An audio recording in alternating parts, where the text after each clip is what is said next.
بسم اللہ الرحمن الرحیم۔ السلام علیکم۔ یہ کتاب آپ کے لیے کاشانہ بصیرت کی یوٹیوب چینل کی جانب سے ریکارڈ کی جا رہی ہے۔ اب ہم کتاب 100 سوال بابت امام زمانہ علیہ السلام کا پارٹ نمبر 3 پڑھیں گے۔ سوال نمبر 14، حضرت کا نام، القاب اور کنیتیں کون کون سی ہیں؟ جواب: حضرت کا اصلی نام محمد ہے۔ یہ نام خود رسول خدا نے آپ کے لیے رکھا۔ فرمایا اس کا نام میرا نام اور اس کی کنیت میری کنیت ہے۔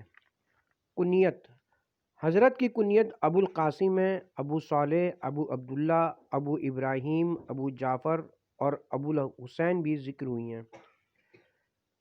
القاب: حضرت کے القاب بہت زیادہ ہیں، مشہور ترین درج ذیل ہیں۔ نمبر 1، مشہور ترین لقب مہدی ہے۔ اس کا معنی ہے وہ جو بوسیلہ خدا ہدایت شدہ ہے۔ اس کا لقب مہدی اس لیے کہ وہ خدا کی طرف سے عوام کو ہدایت کرنے والے ہیں۔ نمبر 2، قائم، یعنی دین حق کے ساتھ قیام کرنے والا۔ رسول خدا نے فرمایا انہیں قائم اس لیے کہتے ہیں کیونکہ وہ اس وقت قیام فرمائیں گے کہ جب لوگ انہیں فراموش کر دیں گے۔ نمبر 3، منصور۔ امام محمد باقر علیہ السلام من قتل مظلومہ کی تفسیر میں فرماتے ہیں کہ وہ امام حسین ہیں، اور سورہ اسراء آیت نمبر 33 میں منصورہ سے مراد امام زمان ہے۔ نمبر 4، منتظر۔ امام جواد سے پوچھا گیا کیوں کہتے ہیں؟ فرمایا کیونکہ آپ ایک طویل مدت تک غیبت میں رہیں گے اور لوگ ان کے ظہور کے منتظر ہوں گے۔ کتاب کمال الدین و تمام النعمہ، شیخ صدوق، صفحہ نمبر 378۔ بقیت اللہ: حضرت جب ظاہر ہوں گے تو خانہ کعبہ کے ساتھ کھڑے ہو جائیں گے۔ 313 آدمی ان کے ساتھ ہوں گے۔ سب سے پہلے وہ آیت قرآن بقیت اللہ خیر لکم ان کنتم مومنین کی تلاوت کریں گے، پھر فرمائیں گے میں ہوں بقیت اللہ اور تم پر اللہ کی حجت ہوں اور اس کا خلیفہ ہوں۔ آپ کی انگوٹھی کا نقش بھی انا حجت اللہ ہے۔ آپ کے دیگر القاب بھی ہیں جیسے خلف الصالح، غریم، منتقم، ولی اللہ، صاحب الامر اور صاحب الزمان وغیرہ۔ مزید وضاحت کے لیے کتاب منتہی الاعمال اور بحار الانوار کی طرف رجوع کریں۔ سوال نمبر 15، جب قائم کا نام لیا جاتا ہے تو آپ کے شیعہ کیوں کھڑے ہو جاتے ہیں؟ جواب: اہل تشیع میں یہ رسم معمول ہے کہ جب بھی امام زمان کا ایک لقب قائم پکارا جاتا ہے تو وہ کھڑے ہو جاتے ہیں، اگرچہ اس عمل کے واجب ہونے پر کوئی محکم دلیل نہیں پائی جاتی، مگر یہ کہا جا سکتا ہے کہ یہ عمل عوام میں ایک مستحب کے طور پر بجایا لایا جاتا ہے اور حقیقت میں حضرت کے ادب و احترام کی خاطر ہے۔ قول ہے امام رضا کے حضور میں خراسان قائم ذکر ہوا، حضرت اٹھ کھڑے ہوئے اور ہاتھ سر پر رکھ کر فرمایا اللہم اجل فرجہ وسہل اللہ مخرج، یعنی خدا بندہ ان کے فرج میں جلدی فرما اور ان کے ظہور کو آسان فرما۔ کتاب بحار الانوار، علامہ مجلسی، جلد نمبر 51، صفحہ نمبر 30۔ آیت اللہ تالقانی فرماتے ہیں یہ حکم میں قیام شاید فقط احترام کی وجہ سے نہ ہو، بلکہ ظہور حضرت کے لیے ایک عالمی اسلامی حکومت کے لیے عدل و انصاف کی خاطر قیام کرنے کے لیے ایک تمرین ہو، ایک مشق ہو۔ سوال نمبر 16، امام زمان کا نام قرآن پاک میں کیوں نہیں آیا تاکہ کوئی ابہام ان کے وجود میں باقی نہ رہتا؟ جواب: قرآن کریم الہی شخصیتوں کے تعارف کو 3 طریقوں سے بیان کرتا ہے، کبھی نام لے کر، کبھی عہدے کے ساتھ اور کبھی صفات اور خصوصیات کو بیان کر کے۔ اگرچہ امام مہدی کا نام قرآن میں نہیں آیا ہے، لیکن ان کی خصوصیات اور ان کی حکومت کی صفات قرآن پاک میں موجود ہیں۔ نمبر 1، قرآن حکیم میں ارشاد خداوندی ہے کہ اسلام کو تمام ادیان پر غالب کر دے گا۔ تمام مفسرین نے اس آیت کی تشریح میں یہ بات لکھی ہے کہ اس میں اس بات کی پیش گوئی کی گئی ہے کہ اسلام ایک زمانے میں تمام ادیان پر غالب آ جائے گا، اور تاحال یہ بات تحقق پذیر نہیں ہوئی ہے۔ نمبر 2، امام زمان کا اصلی نام قرآن مجید میں نہ آنے کی وجہ یہ ہے کہ مفاد پرست دھوکے باز افراد اس سے سوء استفادہ نہ کریں، کیونکہ آپ کا مسئلہ جناب لقمان یا ذوالقرنین کی مانند نہیں ہے، کیونکہ ان کا تعلق ماضی سے تھا اور آپ کا تعلق مستقبل سے ہے۔ مختصر یہ کہ حضرت مہدی کی خصوصیات کی شناخت ہی سے حقیقی اور غیر حقیقی مہدی کی پہچان اور معرفت حاصل ہو سکتی ہے۔ سوال نمبر 17، کیا غیبت کے زمانے میں حضرت کا اصلی نام لینا جائز ہے؟ جواب، حضرت مہدی کو ان کی کنیت یا کسی ایک لقب کے ساتھ یاد کرنا جائز ہے، جیسے ابو القاسم، حجت اللہ، صاحب الزمان، مہدی، قائم وغیرہ۔ البتہ اصلی نام میم ہے میم دال کے ساتھ یاد کرنے میں علماء شیعہ کے درمیان اختلاف پایا جاتا ہے۔ حضرت کو اصلی نام کے ساتھ یاد کرنے کی درج ذیل صورتیں ہیں۔ نمبر 1، کتابوں میں یاد کرنا تحریری شکل میں جائز ہے۔ علماء بزرگ مثلاً علامہ کلینی وغیرہ نے یوں ہی کیا ہے۔ نمبر 2، اشارہ کنائیہ کے ساتھ حضرت کو یاد کرنا، مثلاً ان کا نام رسول خدا کا نام ہے۔ نمبر 3، دعا اور مناجات میں اصلی نام کے ساتھ یاد کرنا۔ نمبر 4، مجالس و محافل میں مخفی طور پر اور بعنوان درد دل یاد کیا جا سکتا ہے۔ نمبر 5، ترس اور خوف کے مقامات پر یاد کرنا جائز ہے۔ نمبر 6، ان مجالس میں یاد کرنا جس میں تقیہ نہیں، البتہ اس قسم میں علماء میں اختلاف پایا جاتا ہے۔ توقیہ امام میں آیا ہے کہ وہ شخص ملعون ہے جو محافل میں میرا نام پکارے۔ بعض کے بقول یہ مورد تقیہ میں سے ہے کہ وہاں پر صراحیت کے ساتھ نام نہ لیا جائے۔ علامہ عیسیٰ اربلی اور شیخ حر عاملی صاحب وسائل الشیعہ کے نزدیک اس میں حضرت فقط اس دور میں تقیہ کی بنا پر ناجائز تھا، مگر اب وہ صورتحال نہیں ہے، لہٰذا جائز ہے۔ کتاب بحار الانوار، علامہ مجلسی، جلد نمبر 53، صفحہ نمبر 184۔ سوال نمبر 18، امام زمان امام حسین کی اولاد سے کیوں ہیں، امام حسن کی اولاد سے کیوں نہیں ہیں؟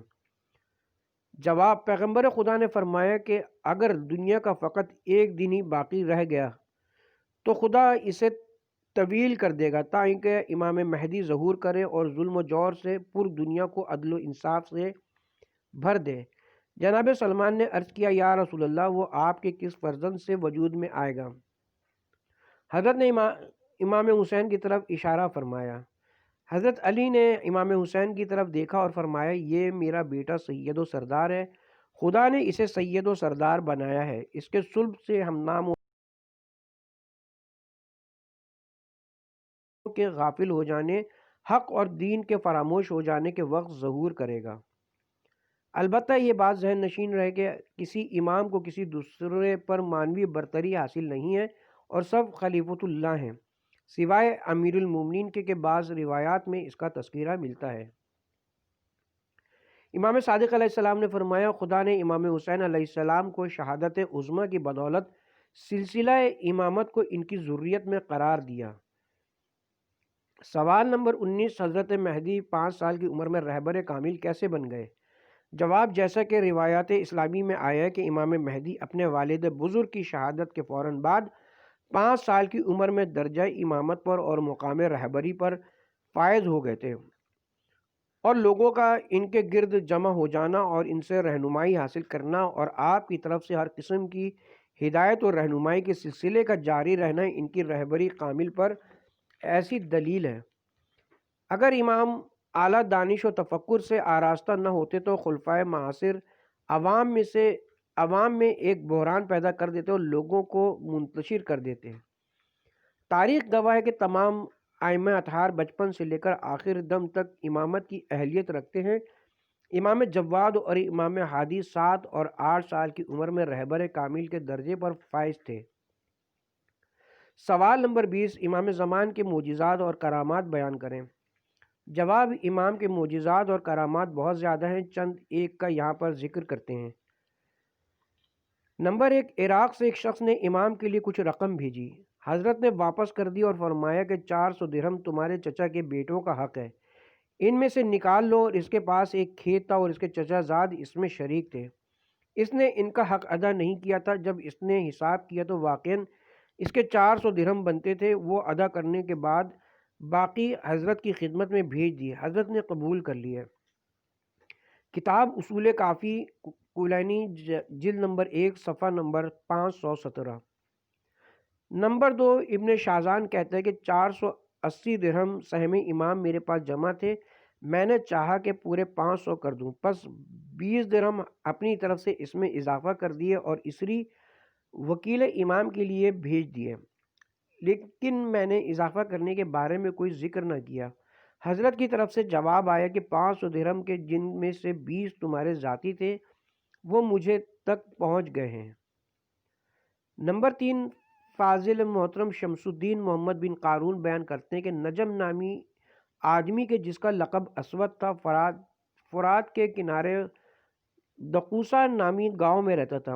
وہ ایک نیک آدمی تھا، اس کی بیوی کا نام فاطمہ تھا، وہ بھی نیک تھی۔ ان کے 2 بیٹے تھے، اچانک دونوں نابینا ہو گئے۔ یہ واقعہ سن 712 ہجری میں پیش آیا۔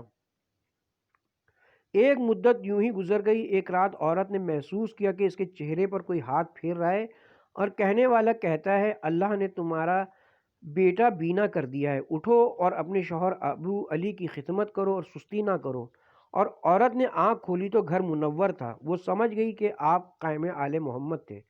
کتاب بحار الانوار، علامہ مجلسی، جلد نمبر 52، صفحہ نمبر 74۔ سوال نمبر 21، جعفر کذاب کون تھا؟ جواب، امام ہادی کے 5 بیٹوں میں سے ایک کا نام جعفر تھا، جو بدکردار اور جھوٹا تھا، اور اسی لیے اسے کذاب کہتے ہیں۔ وہ امام عسکری کا بھائی اور امام زمان کا چچا تھا۔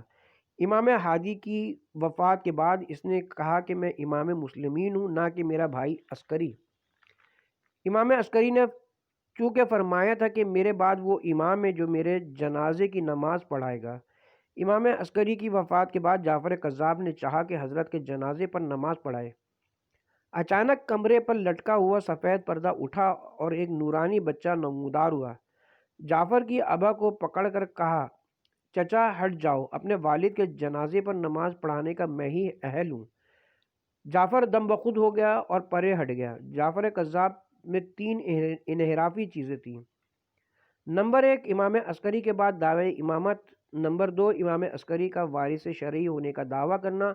نمبر 3، امام زمان نے جب جنازے پر نماز پڑھانے سے منع کیا تو اس نے جا کر حکومتی جاسوسوں کو خبر دی اور انہیں تحقیق کرنے کے لیے کہا۔ باب سوئم، امام مہدی علیہ السلام زمانے غیبت میں۔ سوال نمبر 22، کیا غیبت امام زمان کی رسول خدا اور ائمہ اطہار کی طرف سے پیش گوئی کی گئی تھی؟ جواب، امام کی غیبت ایک مسلمہ حقیقت ہے۔ رسول خدا اور ائمہ نے اس کی پیش گوئی کی ہے اور واقع بھی ہو چکی ہے۔ رسول خدا نے فرمایا، قسم خدا کی جس نے مجھے مابعوث کیا، میرے بیٹوں کا قائم اپنے عہد ربی کے مطابق غائب ہو جائے گا۔ عوام کی اکثریت کہے گی کہ خدا کو آل محمد کی ضرورت نہیں ہے۔ بعض ان کی اصل ولادت میں شک کریں گے، پس جو زمانے غیب کو درک کرے اسے چاہیے کہ اپنے دین کی حفاظت کرے اور شیطان کو نزدیک نہ آنے دے۔ مبادہ کہ اسے میری ملت سے خارج کر دے اور دین سے دور کر دے، جیسا کہ تمہارے ماں باپ کو جنت سے نکال باہر کیا۔ شیطان المومنین علیہ السلام نے فرمایا، خبردار، حضرت اس انداز میں غائب ہوں گے کہ نادان لوگ کہیں گے خدا کو آل محمد کی ضرورت نہیں۔ سوال نمبر 23، غیبت صغریٰ اور غیبت کبریٰ سے کیا مراد ہے؟ ان کا آغاز کہاں سے ہوا؟ جواب، امام کی غیبت 2 مراحل میں تقسیم ہوئی ہے۔ چھوٹی مدت اسے غیبت صغریٰ کہتے ہیں اور لمبی مدت اسے غیبت کبریٰ کہتے ہیں۔ غیبت صغریٰ سن 260 ہجری سے سن 329 ہجری تک ہے، جبکہ آپ کا آخری نمائندہ فوت ہوا۔ غیبت صغریٰ 69 سال 6 ماہ اور 15 دن پر مشتمل ہے۔ اگرچہ امام نظروں سے اوجھل تھے لیکن اپنے خاص نائبین سے مربوط تھے۔ کبھی بعض افراد ان نائبین کے توسط سے امام کا دیدار بھی کر لیتے تھے۔ بعض روایات میں یہ زمانہ 75 سال کا ہے۔ کتاب الارشاد، شیخ مفید، ترجمہ سعدی خراسانی، صفحہ نمبر 673۔ غیبت صغریٰ کے فوری بعد غیبت کبریٰ کا زمانہ شروع ہو جاتا ہے اور اس دور میں فقہائے اسلام حضرت کے نائبین عام اور دینی و دنیاوی امور میں مراجع خلائق ہیں۔ یہ زمانہ تا ظہور حضرت اسی لیے اسے غیبت کبریٰ کہتے ہیں۔ امام صادق فرماتے ہیں، حضرت قائم کی 2 غیبتیں، کبریٰ اور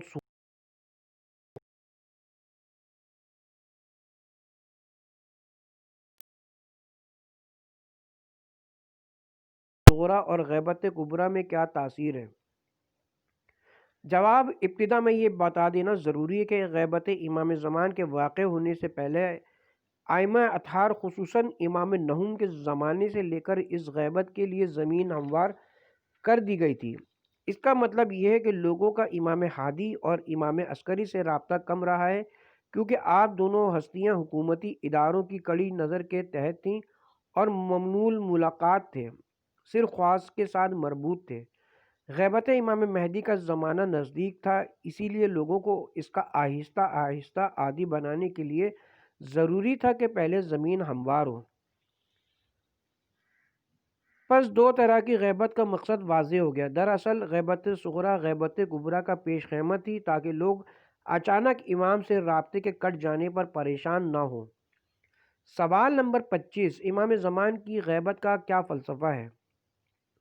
جواب: اسباب و علل غیبت امام زمان کا جائزہ لینے سے پہلے یہ جاننا ضروری ہے کہ روایات کی روشنی میں یہ بات مسلم ہے کہ غیبت امام کا حقیقی فلسفہ اور وجہ فقط خدا، رسول اور ائمہ ہی جانتے ہیں۔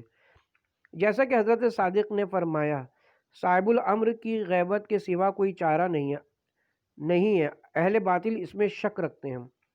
راوی نے عرض کیا، یا ابن رسول اللہ، غیبت کیوں؟ فرمایا، ہمیں بتانے کی اجازت نہیں ہے۔ فرمایا، حضرت اپنے ظہور کے بعد غیبت کی تشریح اور ہدف خود بیان کریں گے، جیسا کہ حضرت خضر نے کشتی کو سوراخ کرنے، بچے کو قتل کر دینے اور دیوار گرانے کی حکمت کو ان واقعات کے بعد خود ہی بیان فرمایا تھا۔ ان روایات کی روشنی میں یہ کہنا چاہیے کہ حضرت کی غیبت کی اصل وجہ کے بارے میں یقینی طور پر کچھ نہیں کہا جا سکتا ہے، البتہ بعض چیزوں کو بطور علت پیش کیا جا سکتا ہے۔ نمبر 1، امتحان اور آزمائش۔ منافق اور مومن اور حقیقی شیعہ اور غیر حقیقی شیعہ میں فرق واضح ہو جائے گا، کیونکہ یہ ایک سخت امتحان ہے، یعنی غیبت کی وجہ سے امتحان مومن و منافق ہے۔ نمبر 2، ظالموں کی بیعت نہ کرنا۔ غیبت کا ایک فلسفہ یہ بھی ہو سکتا ہے کہ امام پر ظالموں کی بیعت باقی نہ رہے، جیسا کہ امام علی ابن موسیٰ رضا کا ارشاد گرامی کہ آپ اس لیے غائب ہوئے تاکہ جب شمشیر کے ساتھ قیام کریں تو کسی کی بیعت ان کی گردن پر نہ ہو۔ کتاب بحار الانوار، علامہ مجلسی، جلد نمبر 51، صفحہ نمبر 113۔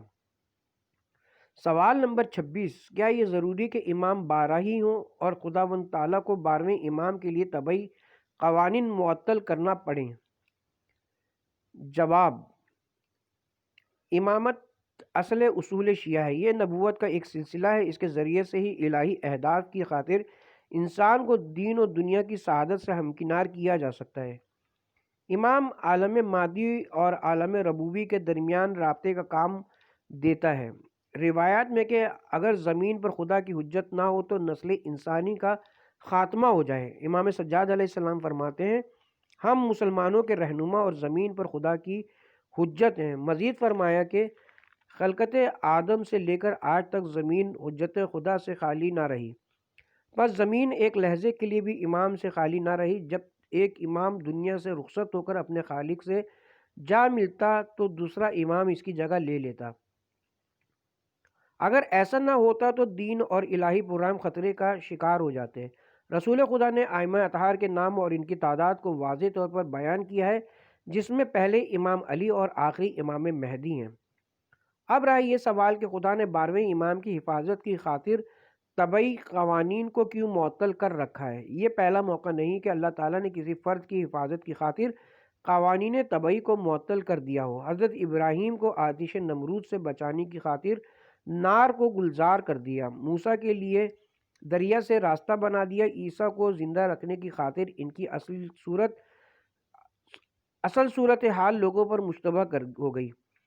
قریش نے جب رسول خدا کو محاصرے میں لے لیا تو آپ ان کے محاصرے سے اس طرح نکل گئے کہ کسی کو پتہ نہ چلا۔ لہٰذا جب بھی کسی حجت خدا کی زندگی محفوظ کرنا ضروری ہو تو الطاف خداوندی سے طبعی قوانین پر معطل ہو جاتے ہیں۔ پس 12ویں امام جو کہ اس وقت حجت خدا ہیں، زمین پر ان کی حیات کے لیے قوانین طبیعت کا معطل ہو جانا بعید از قیاس نہیں ہے۔ سوال نمبر 27، امام زمان کی آخری زمانے میں پیدا ہونے میں کیا رکاوٹ تھی تاکہ بت کی ضرورت ہی نہ پڑتی۔ جواب: اولاً معتبر اسلامی روایات کی بنا پر ائمہ معصومین کی تعداد 12 سے زیادہ نہیں ہے۔ ثانیاً یہ بات مسلم ہے کہ زمین حجت خدا سے خالی نہیں رہ سکتی۔ ثالثاً یہ بھی ہم جانتے ہیں کہ امام عسکری سن 260 ہجری میں شہادت کے درجے پر فائز ہو گئے۔ ان تین باتوں کا لازماً یہی نتیجہ نکلتا ہے کہ امام زمان کی ولادت باسعادت کے بعد غیبت کے پردے میں چلے جانا قابل اعتراض نہیں ہے۔ سوال نمبر 28، اس میں کیا حرج تھا کہ امام زمان غیب نہ ہوتے بلکہ خداوند ان کے قتل ہو جانے میں رکاوٹ ڈالتا؟ جواب: اس سلسلے میں شیخ طوسی فرماتے ہیں کہ وہ ممانعت کے جو بندگان خدا کی تکلیف کے ساتھ منافات نہیں رکھتی، یہ ہے کہ خدا لوگوں کو ان کی نافرمانی سے ڈرائے اور ان کی پیروی کا حکم دے اور ان کی مدد کرے۔ یہ ایسے کام ہے کہ جو خدا پر وجوب رکھتے ہیں، لیکن ان کے اور لوگوں کے درمیان موانع ایجاد کرنا بندگان خدا کے مکلف ہونے سے منافات رکھتا ہے، کیونکہ مکلف کرنے کا مقصد یہ کہ لوگ ثواب تک رسائی حاصل کریں، اور مانع ایجاد کرنا یعنی عوام اور حضرت کے درمیان رکاوٹ ڈالنا اس مقصد کے ساتھ منافات رکھتا ہے۔ سوال نمبر 29، امام غائب سے مسلمانوں کو کیا فائدہ پہنچتا ہے؟ جواب: امام اگر لوگوں سے الگ تھلگ اور نظروں سے اوجھل ہو تو اس کی امامت کا کیا فائدہ ہے؟ اور یہ ایک منطقی سوال ہے۔ فوائد کا ذکر کرنے سے پہلے یہ جان لینا بھی ضروری ہے کہ امام مہدی کا وجود کوئی نامرئی نہیں ہے، جبکہ وہ ایک طبعی اور عینی خارجی زندگی بسر کر رہے ہیں اور وہ انسانی معاشرے میں ناشناس زندگی گزار رہے ہیں۔ اب ہم دوران غیبت وجود امام کے مسلمانوں کے لیے فوائد کا ذکر کریں۔ نمبر 1، امام غائب اہل زمین کے لیے باعث فیض اور امان ہے۔ رسول خدا نے فرمایا، قسم خدا کی کہ جس نے پیغمبری کے لیے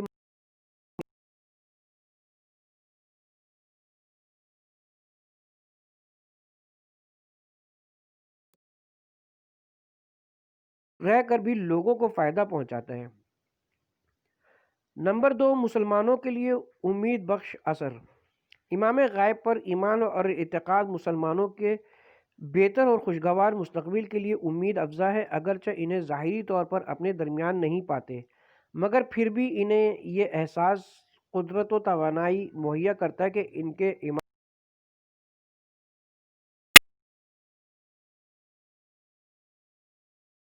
فوائد میں سے ایک یہ ہے کہ آپ کے پیروکار اسلام و قرآن کے دفاع کے لیے اپنے آپ کو تیار رکھتے ہیں۔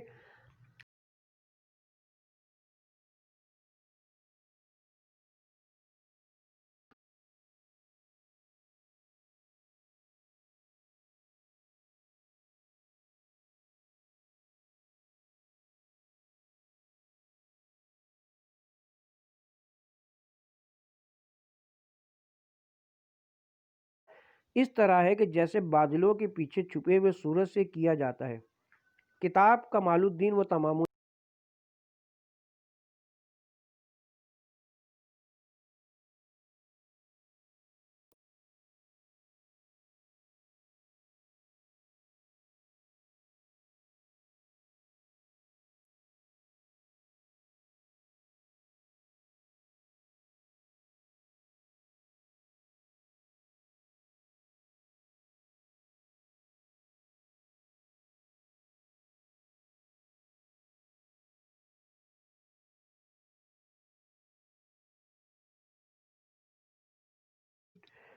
حضرت کا منکر ہو تو ایسے ہی ہے جس طرح کہ خورشید پنہا کا منکر ہو۔ نمبر 3،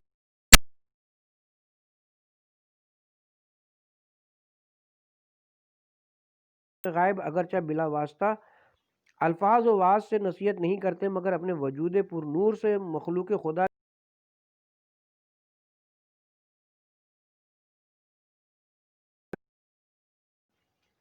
نمبر 4، خورشید اگرچہ بادلوں میں چھپ کر مکمل روشنی نہیں دیتا، مگر پھر بھی اس کے نور سے ارض و سما منور رہتے ہیں۔ اسی طرح امام زمانہ بھی اپنے نور سے عالم کو منور فرماتے ہیں۔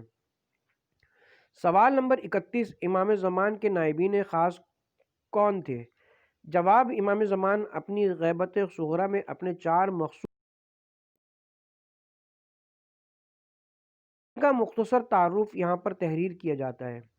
نمبر 1، عثمان بن سعید عمری 11 سال کی عمر سے ہی خاندان رسالت کی خدمت گاری کا افتخار انہیں حاصل ہے۔ عسکری آپ کے اور آپ کے بیٹے محمد بن عثمان کے بارے میں فرماتے ہیں کہ عمری اور اس کا بیٹا ہمارا مورد اعتماد ہے، ہم سے جو بھی بات نقل کریں وہ حقیقت پر مبنی ہے۔ سفینۃ البحار محدث قمی جلد نمبر 2 صفحہ نمبر 158۔ عثمان بن سعید نے 300 ہجری میں وفات پائی۔ نمبر 2، محمد بن عثمان امام کے پہلے نائب کے بیٹے تھے اور ان کا دوران وکالت اپنے والد محترم سے زیادہ طویل ہے۔ شیعوں کے خطوط امام تک پہنچاتے اور حضرت کی طرف سے دیے گئے جوابات لوگوں تک پہنچاتے۔ محمد بن عثمان 5 سال تک اس عہدے پر فائز رہے اور سن 304 یا 305 ہجری قمری میں فوت ہو گئے۔ نمبر 3، حسین بن روح نوبختی اپنے زمانے کے دانشمندوں میں شمار ہوتے تھے، محمد بن عثمان کے قریبی ترین افراد میں سے تھے۔ محمد بن عثمان کے بعد امام عصر کے فرمان پر امام کی نیابت فرماتے رہے۔ آپ نے 326 ہجری میں۔ نمبر 4، علی بن محمد ثمری امام کے چوتھے اور آخری نائب امام زمان نے انہیں خود فرمایا کہ تم میرے آخری جانشین ہو، پس اس کے بعد کسی کو نائب مقرر نہ کرنا۔ آپ نے 329 ہجری کو رحلت سفیر کی وفات کے بعد غیبت کبریٰ کا آغاز ہو جاتا ہے۔ سوال نمبر 32، کیا تاریخ میں ان افراد کا ذکر ہے کہ جنہوں نے نیابت خاص کا دعویٰ کیا تھا؟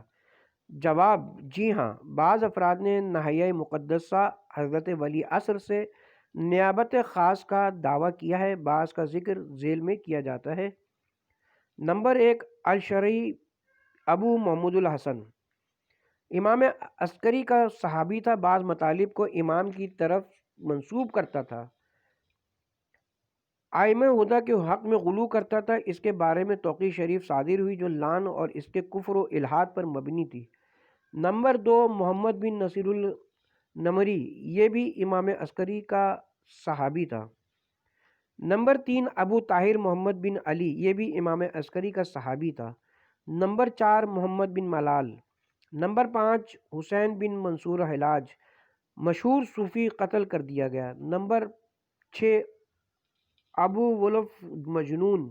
نمبر 7، ابو بکر بغدادی۔ نمبر 8، محمد بن سعد کوفے کا شاعر، وفات 540 ہجری۔